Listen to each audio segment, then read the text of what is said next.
Good morning to healthy foodies out there, people on a mission to learn as much as possible about eating healthy food in order to hopefully look great, feel amazing, and perform the best on all levels. This is Food School Smarter, Stronger, Leaner podcast dedicated to wanting to learn and apply to eat better daily. Of course, all the time we usually end up learning more than one thing, but hopefully you're applying at least one thing today. I'm your host, Angela Shurina from Create Yourself That Today, your personal nutritionist, your personal health and wellness coach, your personal fat loss guru, diet and food detective, and just someone with a lot of passion for healthy eating, healthy food, nutrition, everything and anything we put on our plates, in our mouth, in our fridge, hopefully to feel better, look amazing, and perform the best on all levels. Today is Friday, and it is our lighter episode, meaning it's Q&A, not so much science in this particular episode, guys. If you if you would like to hear more science, listen to previous episodes this week about immune system, about LDL cholesterol, and other interesting nutrition tidbits to apply to feel better and look better and perform better. Anyway, today's episode is dedicated to answering your questions that I've been getting over the week on the internet or live in person or during our Skype Q&A calls that by the way you too also can schedule completely free. Book me on Skype. This is the link that you can find in the show notes or on my Instagram in bio. So without further ado, let's start answering your questions. When doing ketogenic diet, how do you know what your fat and protein intake should be? Well, how do you know? Well, first of all, what's your goal on a ketogenic diet? There are different kinds of ketogenic diets. There is classical ketogenic diet that was designed initially to treat different conditions like epilepsy or different seizures, or sometimes there are also therapeutic ketogenic diets to either treat or help with treatment of cancer, and also ketogenic diet for people with diabetes. There are all kinds of ketogenic diets. There is also a cyclic ketogenic diet when you're getting in and out of ketosis. There is also modified keto diet and ketogenic diet specifically designed to gain more muscles and maybe increase your mental performance and focus. So there are all kinds of goals on a keto diet, like on any other diet that you might have. So depending on that, you would change the amount of fat and protein and might be carbohydrates in your diet. So even though all the ketogenic diets, you get the most of your calories from fats, meaning that of all the macronutrients per calorie, like if you count all the calories, most of your calories you're going to be getting from fat. So fat is your main fuel source on a ketogenic diet. But of course, besides that, fats provide essential nutrients that are needed to produce hormones and some cell structures. So fat is not only fuel, but it's also an essential nutrient that your body needs to build different structures. But anyway, depending on your goals, you would change the amount of fat and protein and maybe carbs. So as an example, let's take myself. My goal for right now is to build a little bit more lean muscle mass. And at the moment, I'm actually getting leaner for a photo shoot. So basically, I'm burning the fat, trying to preserve and build muscles. So based on that, and based on my own body composition, so taking into account how much lean body mass I have how much I train, and also based on the knowledge of my body that I have, how I react to different amounts of protein and fats. Based on that, I'm designing my macros, and my macros now. So my protein is somewhere around 50% of my calories or less, maybe sometime between 40 and 50 probably. So I'm trying to hit 130, 140 grams of protein per day because this is important for my goal of building lean muscle mass. Then my fats are usually somewhere around 100%, sometimes at 120, somewhere in that range. And that allows me to hit the caloric needs, the energy needs that my body, specifically with my training and my lifestyle, needs for to support all the function, and also to turn on the fat burning machinery, so I'm getting actually leaner. So again, so for me, for example, I'm trying to hit 130, 140 grams of protein and 100, 120 grams of fat. A lot of people who are training a lot, doing a lot of resistance training, also want to be lean and train hard, seems to thrive on this ratio of 1 to 1, meaning per gram, for example, 120 grams of fat and 120 grams of protein. Usually for guys it's much higher because guys are bigger and have more muscle mass. Anyway, so the macros you design based on your goals. If you are someone just trying to maintain muscle and you don't train a lot, and you have smaller frame or bigger frame, or also like depending on either you're trying to lose weight or you're trying to maintain weight or gain weight, based on that your macros should change, and also the amount of carbohydrates change. Like if you're doing something like CrossFit, you may need a little bit more of carbohydrates, good quality carbohydrates like sweet potatoes or more broccoli, Brussels sprouts, and maybe some more nuts and seeds.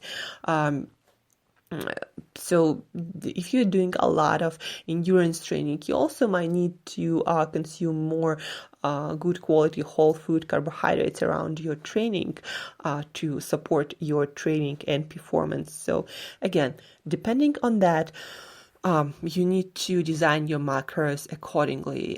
If you want, I can give you personal advice. Just schedule your Skype Q&A session with me real fast, real quick. You can do that following the link in show notes, completely free. So do that.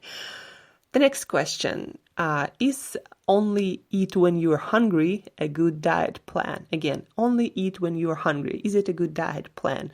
So depending on what you're eating when you're hungry, if every time you're hungry, you're eating some junk food that you shouldn't be eating at all in the first place, then it's not a good plan. If you're eating whole foods, preferably that support stable blood sugar and insulin levels, then yes, if you have normalized hunger, and basically I would have a plan still, because hormones, your environment can trigger you to eat more. I would have a plan in mind, but if for some reason, one day you cannot stop eating and you don't understand why, then, and your diet is healthy, again, I want to stress that, then, only eat when you're hungry might be a good idea. But again, for a lot of people these days, taking into account the foods that most people eat these days, I wouldn't eat only when I'm hungry, even though right now that's exactly what I do. But that took a while for me to really design really good diet and get in tune with my natural sense of hunger and nutrition. And again, if you want to follow this strategy, only eat when you're hungry, then your diet should be really clean, and most of your food should be natural foods with no flavorings or anything added to it. Just simple, clean, whole foods that Mother Nature created for you. Next question. When doing keto, is it okay to have a cheat day, or will this take me out of ketosis? When doing keto, is it okay to have a cheat day, or will this take you out of ketosis? Depending on what you call a cheat day. If cheat day means eating a lot of carbohydrates, especially processed carbohydrates, but any kind of carbohydrates taken in, amount bigger than you can store as your muscle glycogen, as your liver glycogen, will any substantial amount of carbohydrates will take you out of ketosis. Your body can burn either glucose for fuel or your own fat for fuel. And if you're in a fat state and your glucose reserves are full and your carbohydrates are still entering your system because you're still eating, your body has a priority to burn your blood sugar off or lock it in the cells. So you're not going to be in ketosis for that period of time. So for some people, cheat days is just eating more calories, not necessarily more carbohydrates, and that kind of cheat day will not take you out of ketosis. And again, the amount of carbohydrates that will take you personally out of ketosis depends on many, many factors. It depends how fat adapted you are, how many carbs and from what kind of foods you're gonna eat that meal, whether you are in carbohydrate depleted or glycogen depleted state, whether you eating after your training or not. So your metabolism, again, depends on many things. And again, you should be taking all of this into account. And the best way is to, get one of those ketone meters to measure your ketone levels and have the cheat meal, and then measure the amount of ketones in your blood, whether you're still in ketosis or you're not in ketosis. And that's how you know for sure. Other than that, it's really guess game. So get ketone meter from Precision Extra or Keto Mojo or other companies and measure your ketones and don't guess. And the last question for today is, what are the best ways to lose weight for people over 50? Guys, to lose weight at any age, it's actually pretty similar. But also being similar is also depends on your individual lifestyle and your individual health state. So what works for some people at their 50s, some people run marathons in their 50s and they're at the peak of their sport or athletic career. Sometimes that happens, and that person will, have completely different physiology than if you've been a couch potato your whole life. So how you lose fat at 50 depends to a large degree on your individual fitness and health levels. But when you're 50 or any age, I would recommend to do a lot of resistance training to increase and support your muscle mass, especially, after 30, they say we start losing muscle mass. So definitely you need to do a lot of resistance training, meaning training with weights, picking up heavy stuff and moving it around. Then you would probably want to reduce your carbohydrates. They also say that we tolerate carbohydrates worse with age. So definitely would consider high-fat, low-carbohydrate diet. Doesn't necessarily have to be extreme keto diet, but just lower your carbs, stop eating processed sugars and processed grains, and stick to vegetables and good quality sources of fats and protein. And then, depending on where your diet is right now, change the quality of your diet first and then see how what kind of progress you see with your fat loss or weight loss. And then depending on that, you might count them. You might cut the amount of food you're eating, again, depending where you're starting and where you're finishing. But what's your goal? Meaning, and then, of course, be smart about your lifestyle, sleep well, Also look at your hormones, where they are. If you're a guy, if you're a woman, hormones influence a lot the way you lose weight, you lose fat and maintain muscle mass. So just be aware of your health and your fitness state. And again, add a lot of resistance training, number one. Number two, change the quality of your diet. They're not in order. I'm just saying what you should do from my perspective. Change the quality of your diet to whole foods, unprocessed foods, no ingredient list foods, foods that are created by Mother Nature, fresh. And then depending on your progress, you might cut the amount of food you're eating. First, cut carbohydrates. You need your essential proteins and essential fats, especially essential proteins at your age, because the older we get, the more protein we actually need to maintain the same muscle mass. Don't go crazy, but you just need a little bit more than maybe if you were 30, right? So quality of your diet, the amount of food, and then again, sleep and your lifestyle, and stress management. So those are the things that you need to do in any age to lose fat. It's just when you're 50, you might change them a little bit, add a little bit more protein. Maybe you need a little bit more sleep. Maybe you need to go more gentle on resistance training, even though training hard. So again, details apply. So to sum it up, guys, when doing keto diet, how do you know what your fat and protein intake should be? Depends on your particular situation and what you're trying to do. That's how you should calculate your macros, and of course your personal physique and health. Is only eat when you're hungry a good diet plan? The main thought is, depends what you're eating when you're hungry. When doing keto, is it okay to have a cheat day, or will this take me out of ketosis? Stop guessing, get your ketone measuring device, have that cheat meal and measure your ketone levels.